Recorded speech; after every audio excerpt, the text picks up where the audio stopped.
Hello everyone. You're about to hear a synopsis of the film Fury. Enjoy! A gang of football fans is stalking train cars, harassing passengers. They nearly beat a fan of the opposing team to death. After dealing with the guy, the bald thug sat down across from David and started slapping him in the face. But he still wouldn't answer the question of who he supported. Detective Eva Dika is keeping an eye on the crime boss, Ant. He had just settled a case with the middleman Siv, who had tried to rip him off. As punishment, Ant stabbed his leg with some mobsters. The bandits are guarded by a bald fighter nicknamed Golden. Eva deliberately started a fight, only to have her head smashed in. The policewoman needed a pretext to meet with the surgeon, David.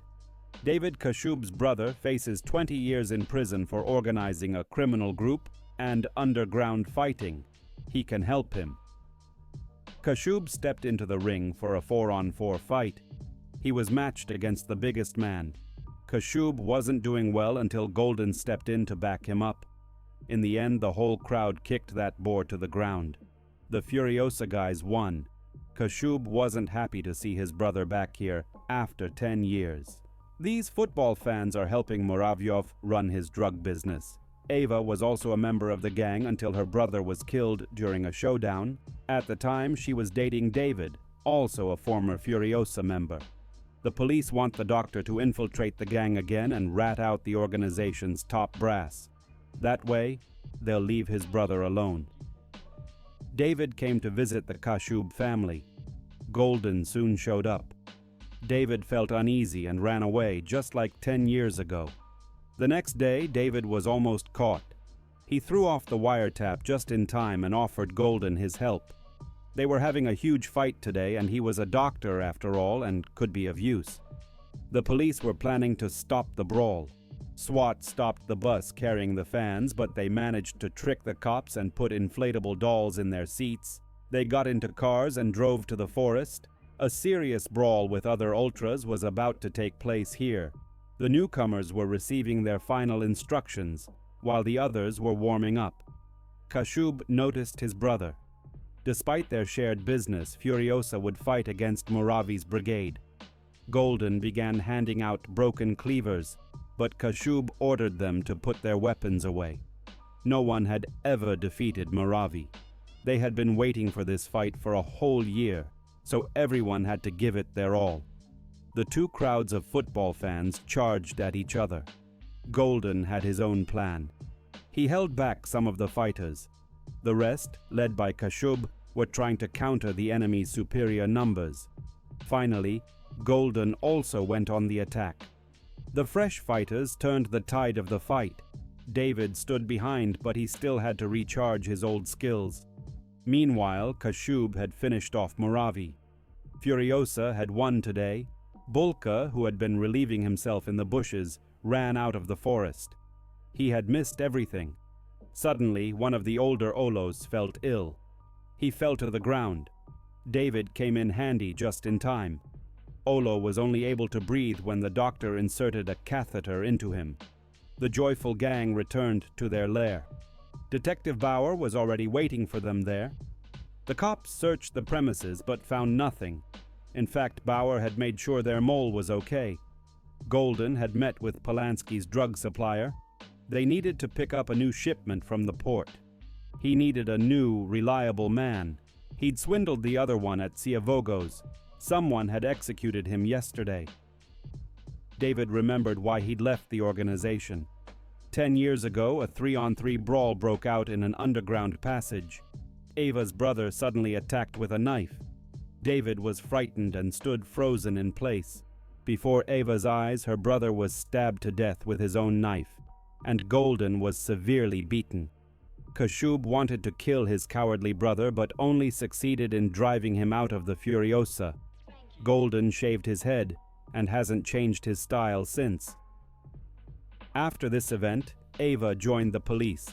David entered the ring against Golden, and the bald man gave the traitor a good beating.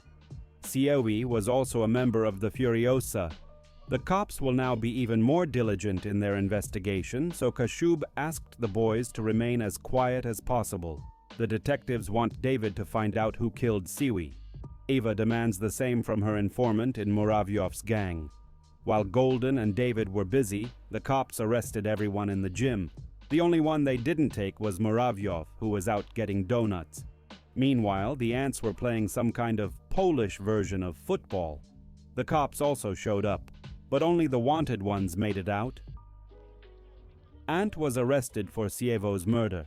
For now, he'll serve as a witness. Golden and Muravyov also showed up at the police station. Ava questioned every fan. The cops lost their patience with Muravyov. However, just at that moment, a lawyer entered the interrogation room. The whole gang had arrived to pick up Ola from the hospital. He hadn't even been discharged yet, and it was already time to leave for an away match. Ant was soon released, and he continued running the drug business. The main warehouse is in some pensioner's apartment. That's where Ant keeps all his cash, firearms, and of course, several villas. The lawyer is helping the crime boss, going far beyond the law. She's just ratted out Eva's informant. Meanwhile, David has lost the desire to frame his friends. The fans boarded the bus and headed to another city. Ola sat down next to David and said that their friend's death wasn't entirely his fault. That weirdo shouldn't have carried a knife. Ant arrived at the port and immediately called an ambulance. The thing is, they're about to chop off the rat's arm with machete. The crime boss asked the guys to take their time so the paramedics could render aid to the bandit. Apply a tourniquet and tell them to wait nearby until the ambulance arrives. Eva still hopes the informant will help put Ant away. It's your fault. Fuck you. The girl wanted to make sure David was okay. She waited for him on the stairs, and the two immediately slept together. We return to the opening scene. David boarded this train for a special purpose. He jumped up and pulled the emergency brake. Furiosa had set up an ambush here. David clung to the opponent's banner. He was severely beaten, but he never let go of the trophy. The banner was ceremoniously burned, and David received respect he'd never expected. It's a shame their team lost its third match in a row, so it's time to have a serious talk with the players. Disgraceful. We couldn't play. What the hell? Take off our shirts, you fucking players. They started kicking the boys, and Bolka even punched the coach. But after the beating, the team finally won. The fans came to talk to the club president. He plans to revoke the Furiosa members' passes. They won't be allowed into the stadium anymore. But David spoke up and helped resolve the conflict. Eva asked the boss to escort David out of Furiosa. Golden took the company's vehicle to pick up a large shipment of drugs from the port. The goods were to be delivered to the printing house. But Kashub realized the cops had set up an ambush there, so he intercepted the van and drove past the SWAT team. They unloaded the goods at the first warehouse they came across. Golden nearly ended up in prison for 10 years in Palansk. Kashub asks his friend to get his head together. Isn't he short of money? All gangsters end up the same way. Murave plans to establish a supply chain bypassing Palansk and at the same time deal with the Furiosa so he can trade on their territory. Eva asked him to leave the company. It was becoming too dangerous. Kashub offered his men a choice: stay in Furiosa or work for Palansk. Some doubted it, but in the end, everyone stayed, even Golden. Kashub gave his brother his father's boat and asked David to leave Furiosa. This life wasn't for him. That same evening, Kashub was attacked by an unknown masked assailant.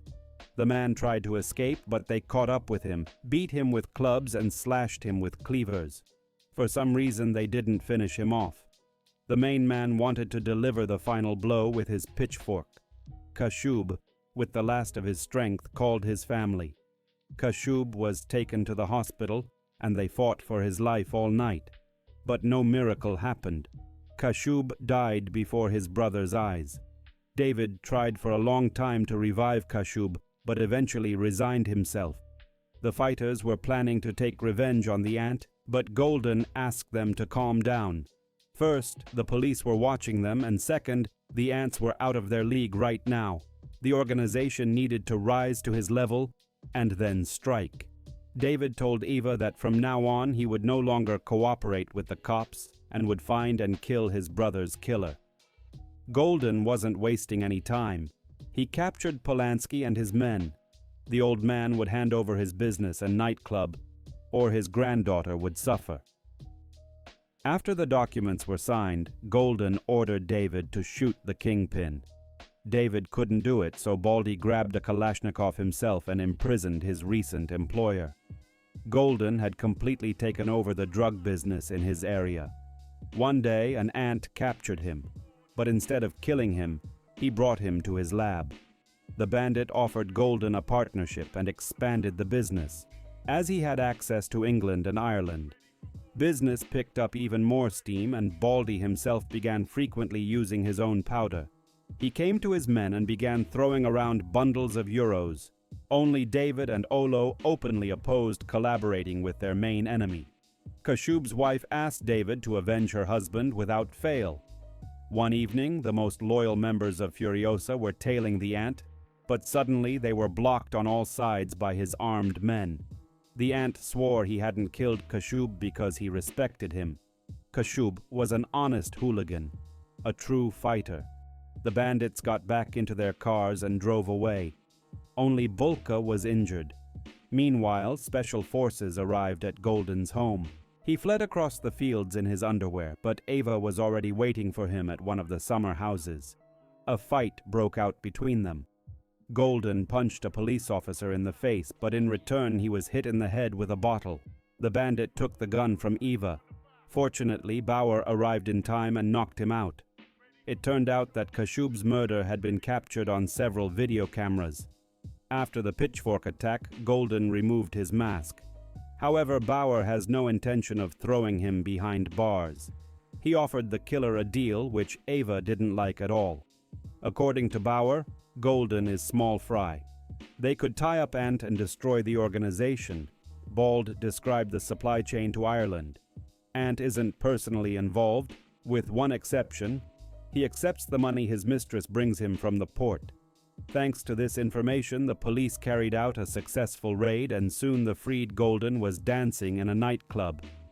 Ava couldn't leave it at that, so she showed the recording to David and Olo.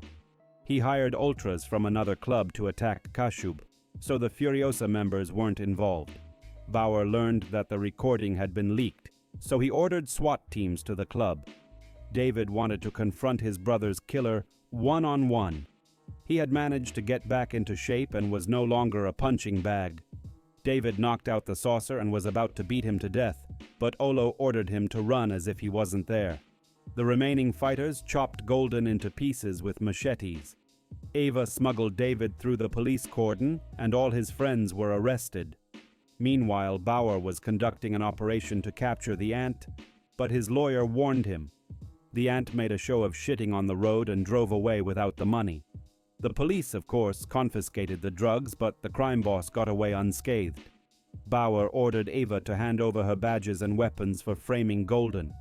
Bulka hobbled straight from the hospital to the prison gates. The idiot asked to join the others.